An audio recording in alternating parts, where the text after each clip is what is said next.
G'day guys, you're back with MiracleMAX. Welcome.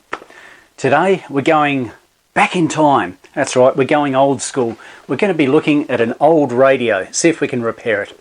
Let's get into it.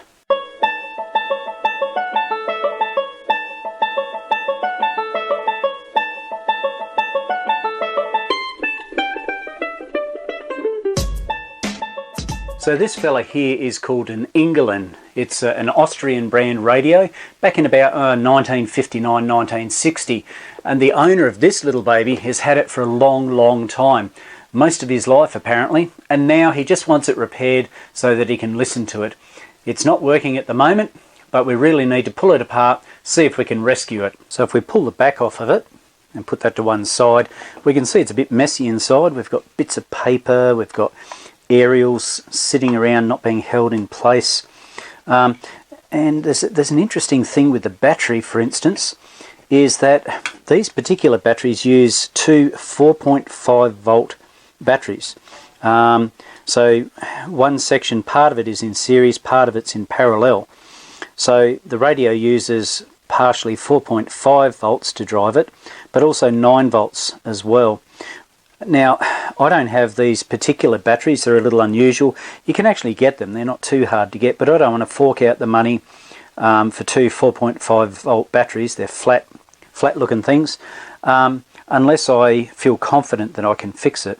I'll jerry rig something so that we can apply 4.5 volts across here, as well as 4.5 volts across here, and then we should be able to see or diagnose what's wrong with the radio.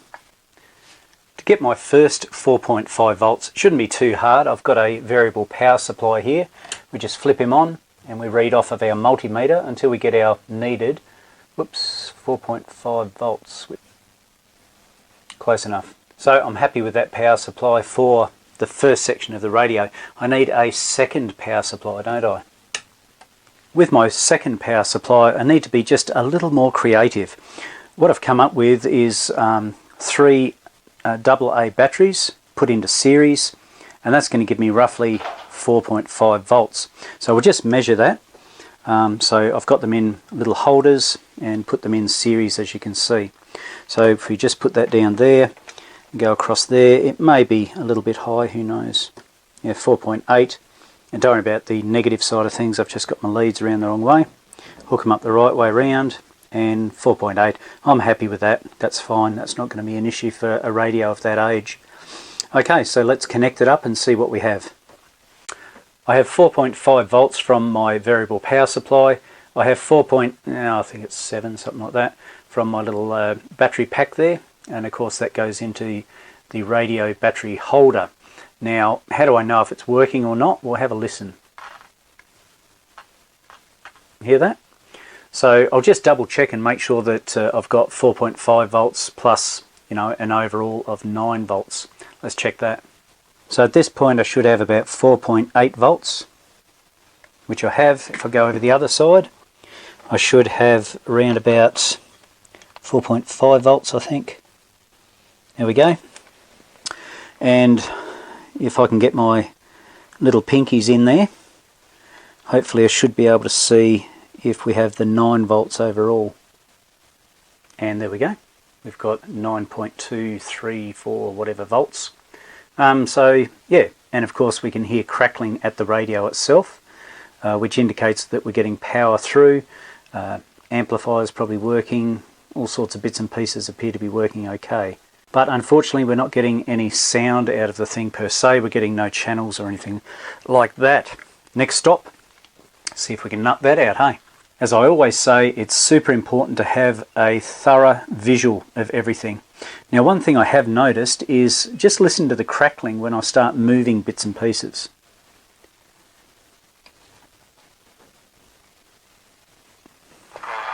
Oh, there we go. Look at that. All right. Oh, notice that? That little resistor here.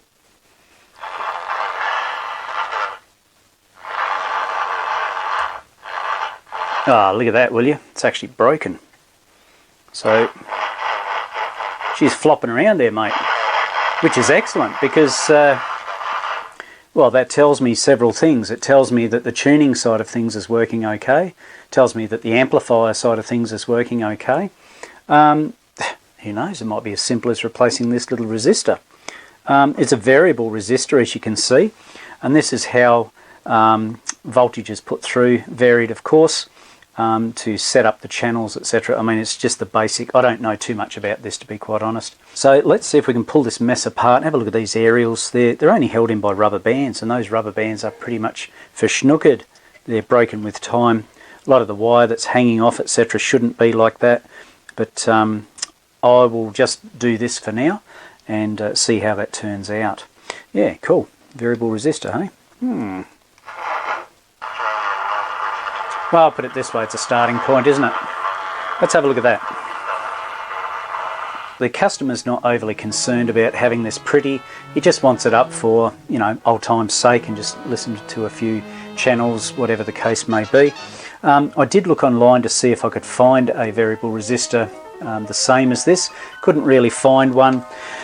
And because he's not overly concerned about restoring it, etc., it's written on the side, which is a 390 kilo ohm variable resistor. It's written on the side here, as you can see. So all I've done is got myself a variable resistor, same sort of resistance in it, and of course being variable, we can set it up exactly how it needs to be. Now what I have done already is taken a measurement across how it is set up already. So a variable resistor is something fairly basic. It'll have three little legs coming out of it like that. It'll have some sort of carbon track or wire wound resistive wire, going from one side to the other side. This fella in the middle will have a swiping arm that goes across, so it acts like a wiper that goes backwards and forwards, and that's what makes the variance of it, or making it variable. So if we measure between here and here, for instance, this will be a positive, this will be a negative, and this will be the return wire that we actually send off to whatever signal we're trying to change. And as this moves backwards and forwards by that screw that we've got on here, so that little screw in the middle there, you can turn the pot, and a potentiometer is another term for this thing, and you can turn it backwards and forwards, therefore changing the resistance in it. And as I said, I've already measured the setup of it already, and you can see they put a little blue line on there. Did I just show you that? Not sure that I did. See the little blue paint mark on there? So I've measured between this point and this point, and I have a variable resistance of 15.65 kilo ohms. So I'm going to solder that in. I'm going to set this up at 15.6 before I put it in, just to make a starting point, and then I'll be able to adjust it accordingly after it. Let's change this bad boy over and see if we can get it up and running on a consistent basis.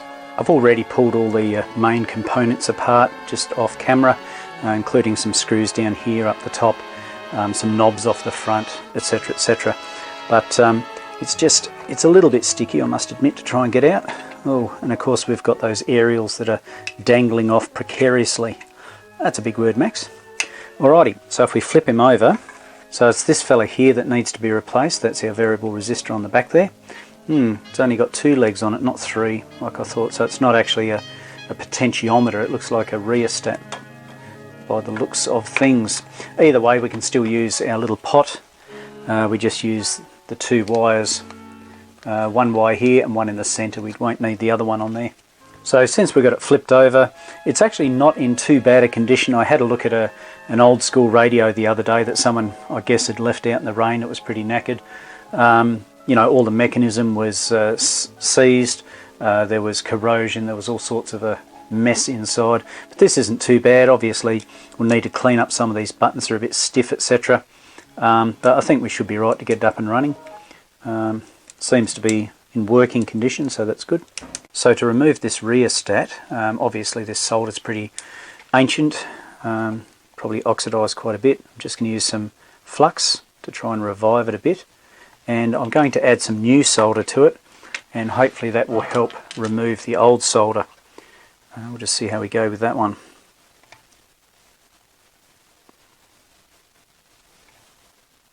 There we go. onto the other pad. There we go. And in theory, should be able to remove that rheostat.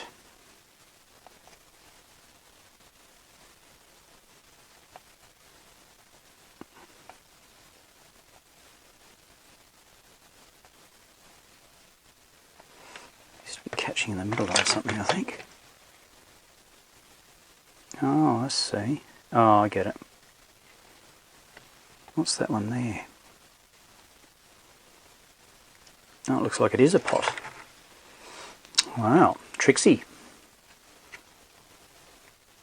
It is a pot, it's not a rheostat, it's got 3 wires on it. And if I can get this other wire off, then that should come off. There we go.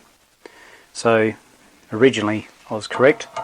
It was a pot, not a rheostat. We've got 1, 2, 3 wires. Those are broken off onto the board. I'll get those off shortly. But there we go. So this is a potentiometer. As I mentioned originally, I couldn't see the 3rd wire in there, so it's not a rheostat, it's a potentiometer. So we have 2 outer wires which give us the total resistance that this can produce, or can resist, I guess. And the center one here is the variable one, which is done via that screw. And as you can see, someone's put paint over there to mark it, so it's held in place. I've done a little extra work on our little radio here. I'll just walk you through what I've done already. I've got my 4.5 volt batteries, 2 of course, which add up to 9 volts. But that must be isolated in 2 separate areas. I did buy a little trim pot, or a variable resistor, sorry. And I was going to use that. I did try it. Look, I wasn't happy with it.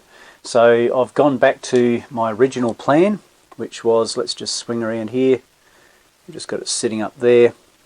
Now over here, we have the original trim pot here. Now that was the one that was giving us the grief. I had thought of replacing it with that other one, but nah, just didn't work out. So what I've done here is, part of the major problem was these little, I guess they're almost like rivets that went through there, hollow rivets, and one of those was quite loose. So I've actually, believe it or not, I've put it in a vise, or on the top of a vise, and just gently tapped it down with a punch, a flat punch, and that has given it more security against it. And I've been able to solder that back in place, but it works. So look, I really didn't want to change anything, and I'm happy with how it's turned out. I've soldered on an extra couple of legs on the bottom there because the other ones were dodgy and fell out, plus one of these rivet looking things, access points, was quite loose, so I've made that nice and tight against the resistive track there, and it seems to be okay. So let's fire it up and see what it does. Because this thing's pretty old and crusty, one thing I did notice was that these buttons were really sticky. They're full of dust bunnies and all sorts of things.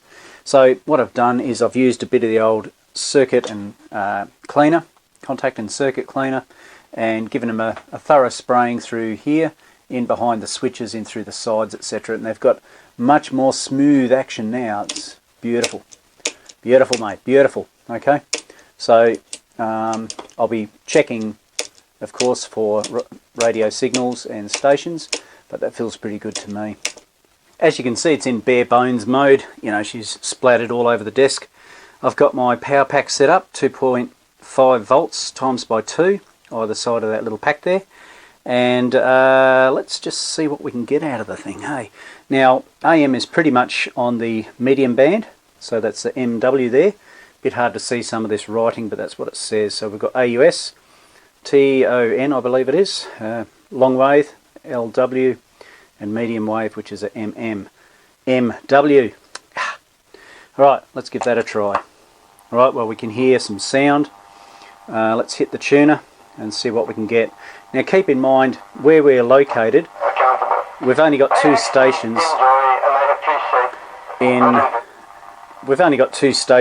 locally in AM, and of course AM, you don't get much distance. So we're looking for a second channel. Oh, there it is. How special is that? Okie doke, so I've got my 2 channels up and running locally, medium wave, and they are both ABC channels.